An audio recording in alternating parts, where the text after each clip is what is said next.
La Chine est aujourd'hui la première puissance économique mondiale, mais connaissez-vous son histoire? Si vous souhaitez en savoir plus sur les pratiques de Mao Tse-tung en relation avec le pouvoir chinois, cette vidéo est faite pour vous et on commence tout de suite avec le contexte de son arrivée au pouvoir en Chine.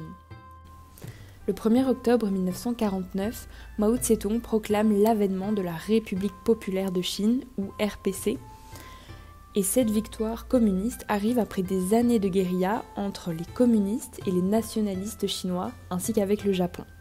Alors, en 1949, les nationalistes dirigés par Chiang Kai-shek se réfugient sur l'île de Taïwan, un sujet qui est particulièrement d'actualité. Le Parti communiste chinois arrive donc au pouvoir en Chine, avec Mao Tse-tung à sa tête, qui concentre alors tous les pouvoirs du pays le plus peuplé du monde, soit 1/5 de l'humanité à l'époque, sans partage. Mao est un fils de paysan et membre historique du Parti communiste chinois, ayant parvenu à être considéré comme le chef suprême du parti. Il met donc rapidement en place une dictature du parti unique, sans pluralisme ou liberté d'expression, dès le premier plan quinquennal. À l'époque, la Chine figure parmi les pays les plus pauvres du monde, loin de la richesse de la civilisation à la fin du XVIIIe siècle. En 1949, 95% des habitants chinois sont ruraux et le revenu moyen chinois représente la moitié du revenu moyen qu'on retrouve sur le continent africain à l'époque. En 1950, un pacte est signé entre la Russie et l'URSS dans le cadre de la guerre froide, comme expliqué dans ma vidéo à ce sujet. Dans ce cadre, l'URSS aide techniquement Mao à mettre en place des réformes économiques profondes en Chine, notamment au niveau de l'industrialisation du pays, qui s'accélère. Cependant, dès 1956, s'amorce la rupture sino-soviétique. La Chine n'est plus alliée de l'URSS, Mao Tse-tung souhaite s'éloigner du modèle de développement soviétique, prendre de la distance avec l'URSS et donner de l'ampleur à sa propre révolution. Car oui, depuis qu'il est au pouvoir, Mao Tse-tung transforme littéralement son pays et tente de le rendre plus dynamique. En 1958, Mao souhaite notamment la montée en puissance de la production agricole chinoise, car son gouvernement n'a accordé jusque-là qu'une place marginale à la paysannerie. Contrairement à l'URSS, le modèle chinois s'est construit sur son industrie lourde, qui était jusqu'alors priorisée. Au contraire, la Chine était loin d'assurer ses besoins agricoles à l'époque, et les campagnes chinoises pouvaient alors être considérées comme arriérées. Les paysans chinois vivaient alors dans la pauvreté la plus totale et produisaient juste assez pour pouvoir se nourrir. Il s'agit alors pour Mao Tse-tung de créer brutalement une nouvelle architecture socio-économique, avec pour objectif le développement économique intense de la Chine. En 1958, Mao veut aussi mobiliser la population chinoise derrière un objectif ambitieux, alors que le monopole du Parti communiste commence à être remis en cause. Mao veut rattraper son retard. C'est le début du Grand Bond en avant, un programme de réforme économique, sociale et politique mis en place de 1958 à 1962 par Mao Tse-tung. Un programme qui est mis en place au milieu de l'élan populaire chinois certes, mais par la force dès le début du deuxième plan quinquennal, un plan de 5 ans au cours duquel des objectifs économiques sont fixés par le gouvernement. C'est les campagnes qui sont principalement visées par le Grand Bond en avant, avec la collectivisation des personnes, des terres et des ressources imposées. Mao veut un système collectif pour plus d'efficacité, de productivité. 26 000 gigantesques communes populaires sont créées en 1958, regroupant des communes agricoles préexistantes. Chaque commune populaire doit être indépendante et autosuffisante, ayant le contrôle sur ses moyens de production. Il s'agit généralement d'organisations paramilitaires, incluant parfois une vie dans des dortoirs pour les populations et prônant le productivisme intense. À l'époque, tous les métaux du pays sont collectés pour être fondus, puis transformés en outils de production agricole. Mais les métaux sont mauvais. Les femmes sont elles aussi massivement mobilisées pour sortir du foyer et pour rejoindre le monde salarial. En parallèle, de grands chantiers voient le jour avec des armées d'ouvriers impliqués, notamment pour la construction d'un canal gigantesque considéré comme prioritaire à l'époque. Or, cette main-d'œuvre vient à finalement manquer dans les champs. Pour soutenir toutes ces exigences, la Chine use de propagande et publie des rapports faussés sur les bienfaits du Grand Bond en avant. Les affiches promettent une explosion de la production, qui devrait doubler et rendre jaloux les autres pays. Mao est présenté comme le président qui réglera tous les problèmes. Face à une telle pression, chaque commune avait pour habitude de mentir sur ses chiffres de production, généralement surestimés. Cependant, l'activité agricole soudaine et intense a des conséquences terribles pour la Chine. Les sols sont asséchés, deviennent stériles et on observe une pénurie de matières premières. Les grains ont été semés trop rapprochés, ce qui empêche une pousse efficace. La production céréalière diminue finalement de 20% à l'inverse de l'effet escompté. Les matériaux ont été produits rapidement et sont de mauvaise qualité, tandis que les cadres du parti ont le moral en berne. À l'époque, chacun se voit attribuer un certain nombre d'animaux nuisibles aux récoltes à tuer quotidiennement, même les enfants. Ceux qui tuaient un grand nombre de moineaux, par exemple, étaient applaudis, considérés comme de bons compatriotes communistes. Or, l'absence de moineaux a entraîné un fort développement des insectes, nuisibles à leur tour pour les récoltes. Il s'agit d'un exemple emblématique des déséquilibres, du grand bond en avant. Toutes ces conséquences négatives se font très rapidement ressentir en Chine.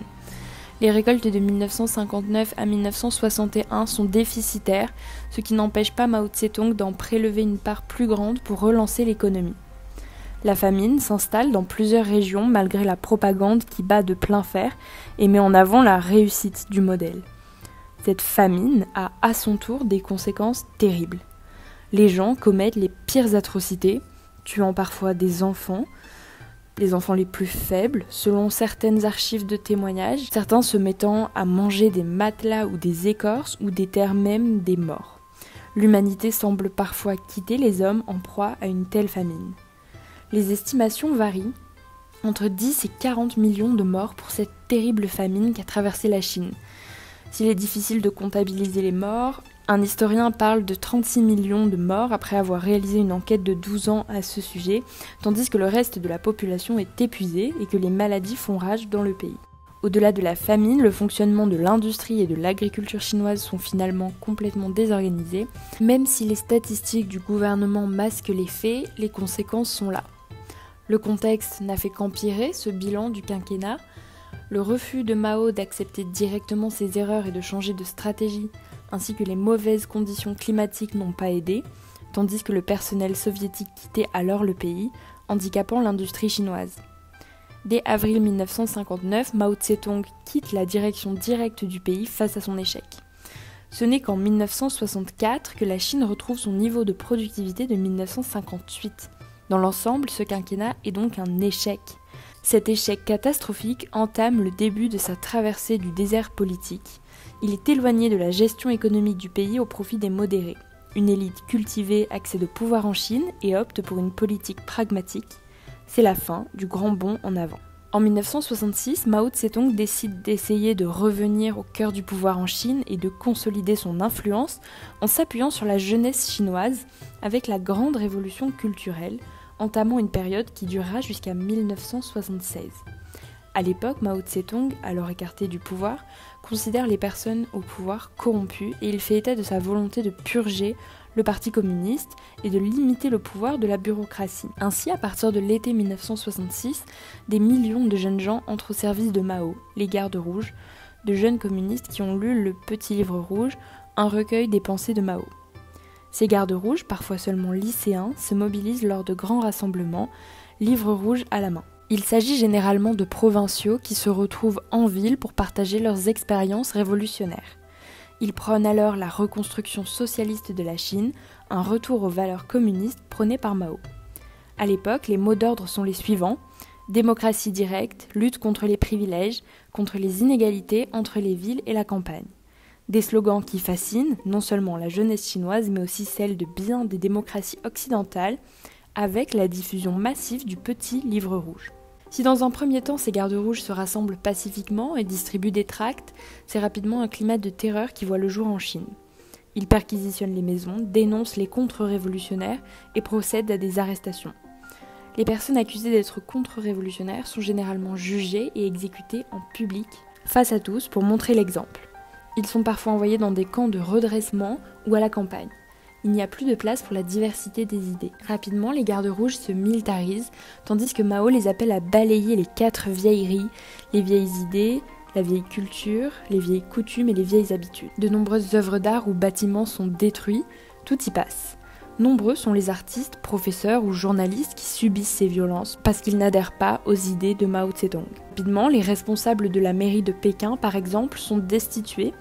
bien que les forces en place résistent généralement au sein de la République populaire de Chine. Une telle dynamique permet finalement à Mao Tse-tung de reprendre le pouvoir en Chine et au sein du Parti communiste chinois. On peut considérer la fin de la révolution culturelle en 1968 ou en 1976 à la mort de Mao. Jusqu'au décès de Mao Tse-tung, l'idée de la révolution culturelle sera représentée au sommet. Ce n'est qu'en 1976, avec l'arrestation de la bande des Quatre, que la page sera vraiment tournée. Les réhabilitations se sont ensuite succédées. Environ 20 millions de morts sont estimés dans le cadre de la révolution culturelle chinoise, bien que le bilan humain soit encore une fois difficile à dresser. Les conséquences de cette révolution seront dramatiques pour la Chine par la suite, désorganisée à tous les niveaux. Pendant 6 ans, les universités du pays sont restées fermées, on parle de générations sacrifiées. J'espère que cette vidéo vous a plu et intéressé. Vous pourrez trouver une partie de mes sources principales en barre d'infos et n'hésitez pas à me dire en commentaire quel sujet vous intéresserait. Merci d'avoir regardé cette vidéo jusqu'au bout et à très bientôt pour une nouvelle vidéo.